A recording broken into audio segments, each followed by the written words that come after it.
मैं सरकार को भी चेतावनी देना चाहता हूँ, अगर 24 घंटे के विस्तारण और उसके साथ में वही कृत्य नहीं होता तो हम लोगों को मजबूर है अपने भाई की जो है रोहित नेगी के न्याय के लिए हमें सड़कों पे आना पड़ेगा। राजनीति नहीं हमारी, क्योंकि हमारी युद्ध लड़ाई मुसलमानों के साथ हमारी जन्मजात लड़ाई है। हम पैदा इसीलिए हुए हैं, पर जिहादी अपना बच्चों से बनाना चाहते उत्तराखंड के अंदर कि जो हमारे बच्चे के साथ हो वो उसके साथ भी जरूर।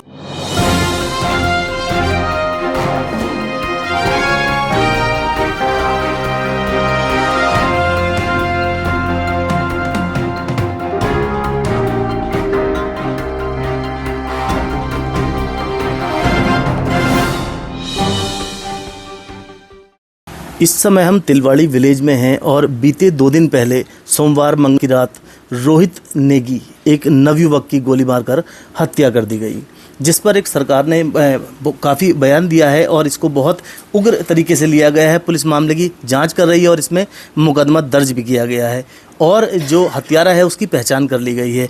अभी हम पीड़ित परिवार के घर पर मौजूद हैं, उनकी माताजी हमारे सामने बैठी हुई हैं और स्वामी दर्शन भारती जी यहाँ पीड़ित परिवार का हाल पूछने के लिए आए हैं। स्वामी जी, पूरा मामला बहुत दुखद मामला है, बहुत दुखद मामला है। देखो, पहली बात तो यह है कि मैं तो इस परिवार के साथ संवेदना, क्योंकि माँ के लिए बेटे का जाना बहुत बड़ा दुख होता है, बहुत ज़्यादा दुख। पर मैं कहता हूँ, हे माँ, कोई बात नहीं, तेरे बेटे के जाने से अगर इस उत्तराखंड का भला होता है तो तेरा बेटा स्वर्ग है, तेरा बेटा जिंदा रहेगा, कोई दूसरा बेटा नहीं जाएगा। तो आज तो हम एक अपनी संवेदना इस परिवार के प्रति और इस परिवार को भरोसे के प्रति कि आपको कानूनी न्याय मिलेगा। अगर उत्तराखंड में अगर आपको कानूनी न्याय नहीं मिलेगा तो इस उत्तराखंड की हम फिर शक्ल भी बदलने में सक्षम हैं। हम स्वयं न्याय करेंगे फिर इस बारे में कि हमें क्या करना है। अभी तक तो चाहे जिला प्रशासन हो, चाहे माननीय मुख्यमंत्री जी हों या जो भी हों, उनका बहुत अच्छा इस परिवार के प्रति, उस बच्चे के प्रति, उसको इंसाफ दिलाने के प्रति एक अच्छी सार्थक पहल है। अब वो सार्थक कितना बन पाती है, क्योंकि हम लोग कुछ चाहते हैं, सरकार उसे गिरफ्तार कर लेगी, कुछ कर लेगी, वो हम नहीं चाहते। तो इस चीज़ को हम खोलना नहीं चाहेंगे कि उसकी सज़ा मिलेगी उसको। और मुझे लगता है कि उत्तराखंड में फिर एक नया अध्याय जुड़ेगा इस हत्या के बाद जो कांड होगा। और बाकी माँ है, ये बहन है, हमने इनसे कह दिया भाई कि रात दिन सुबह शाम परिवार के साथ हम खड़े हैं। राजनीति नहीं हमारी, क्योंकि हमारी युद्ध लड़ाई है तो मुसलमानों के साथ हमारी जन्मजात लड़ाई है। हम पैदा इसीलिए हुए हैं और ठोकते भी हैं, सभी जानते हैं इस बात को, कोई छुपी हुई बात कहीं है नहीं, क्या छुपा है कोई।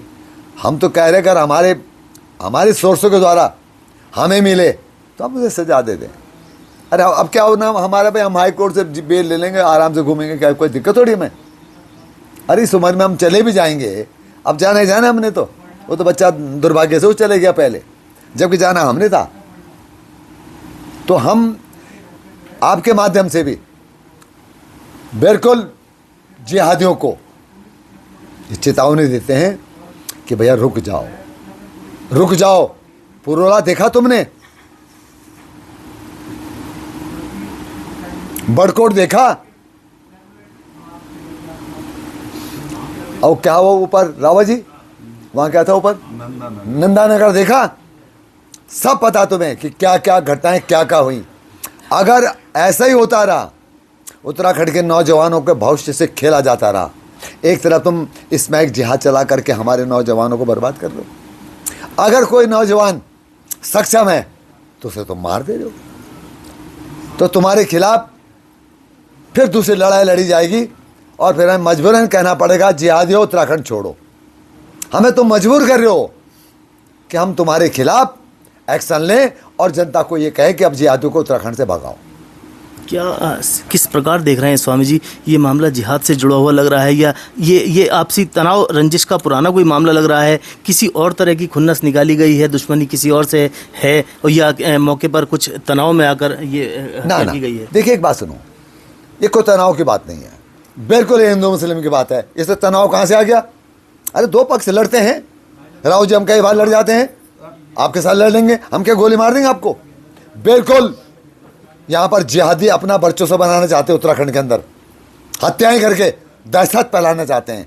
ये हत्या इस तरफ इशारा करती है। एक नौजवान को मारना ये साजिश है, इसके अंदर ना कोई लेन है ना कोई देन है। और जो लोग इस तरह की बात करेंगे निश्चित है उत्तराखंड के विरोधी हैं वो लोग, हिंदू विरोधी हैं वो लोग। अरे भाई लड़का को मार दिया, हर आदमी डरेगा, भयभीत होगा आदमी। यार जब एक हट्टे कट्टे लड़के को जब मार देंगे वो, यार हमारा क्या होगा? कल मैं भी सोचूंगा अरे 72-74 साल का स्वामी दर्शन भारती तेरा क्या होगा? तो दहशत फैलाई गई।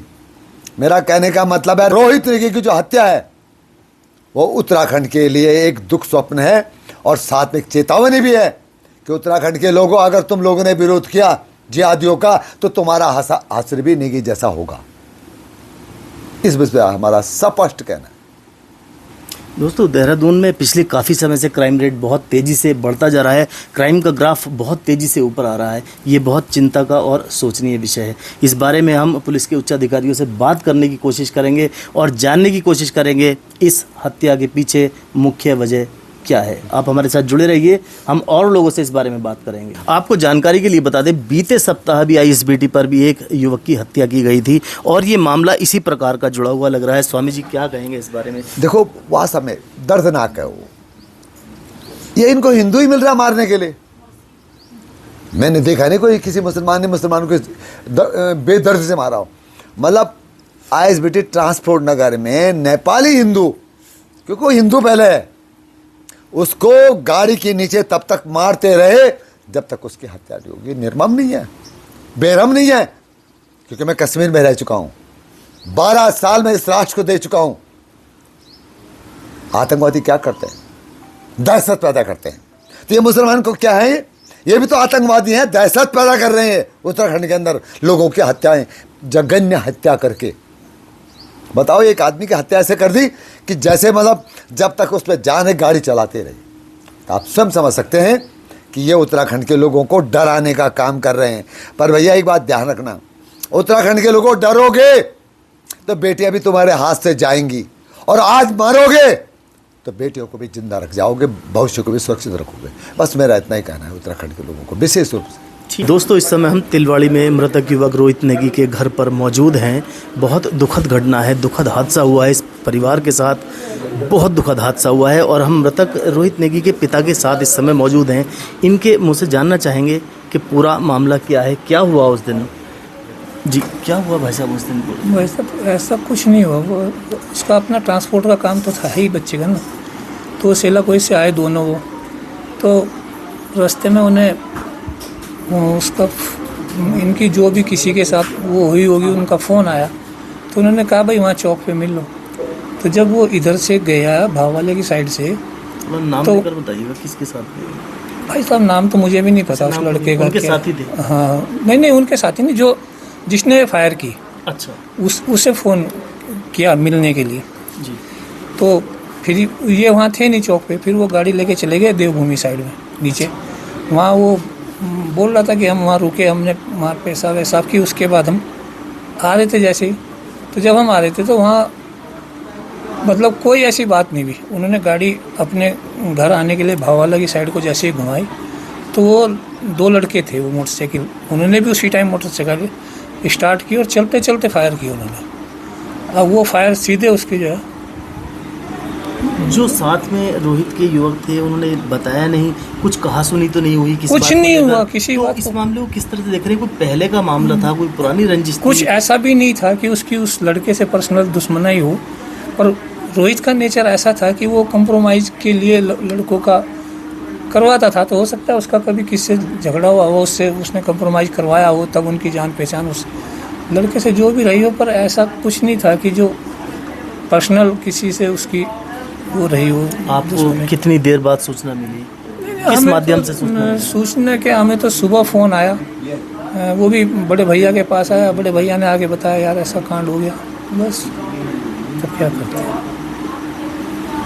हम तो वहाँ कहीं जा भी नहीं सके, हम तो घर से निकल ही नहीं सके। सब घर में ऐसा माहौल हो गया, कहाँ जाते। वो तो जब उसकी बॉडी आई तभी पता लगा कि अभी हमारे साथ हैं मौजूद शैलेंद्र डोभाल जी, आप काली सेना के सदस्य हैं। शैलेंद्र जी, किस प्रकार देख रहे हैं पूरा मामला, ये जो हत्या हुई है बीते दिन? भाई साहब, जो ये कल शाम की घटना है ये, और जिस प्रकार से ये रोहित नेगी की एक जिहादी मानसिकता, मैं तो इनको जिहादी मानसिकता ही कहूँगा, जिस प्रकार से नृशंस हत्या की गई इस भाई की जो है, वो कहीं ना कहीं एक इस देवभूमि उत्तराखंड के लिए, देहरादून के लिए बहुत ही चिंताजनक है। और पिछले 10 दिन के अंदर जो है ये दूसरी जो है ये घटना है जिसमें कि हमारा हिंदू भाई मारा गया। अभी 10 दिन पहले भी एक घटना हुई थी जिसमें एक हिंदू भाई की ऐसे ही जो है गाड़ियों से कुचल कर जो है उसकी हत्या, बाद में उसे ये क्या हॉस्पिटलाइज किया गया, वहाँ उसकी जो है उसकी डेथ हो गई थी जो है। तो कहीं ना कहीं बहुत ही ज़्यादा चिंताजनक है। सरकार और शासन प्रशासन से भी मैं यही कहूँगा, पुलिस से भी मैं यही कहूँगा कि जिस प्रकार से ये रोहित नेगी के साथ जो ये घटना हुई बेचारे के साथ, उसी प्रकार से जो ये जिहादी है, ये अजर त्यागी नाम से, इसके साथ भी वही कृत्य होना चाहिए ताकि इस परिवार को भी न्याय मिले और इनका भी कानून के ऊपर भरोसा बढ़े। इस प्रकार की घटनाएं पिछले काफ़ी समय से देहरादून में बढ़ती जा रही हैं, क्या मुख्य कारण मानते हैं शैलेंद्र जी?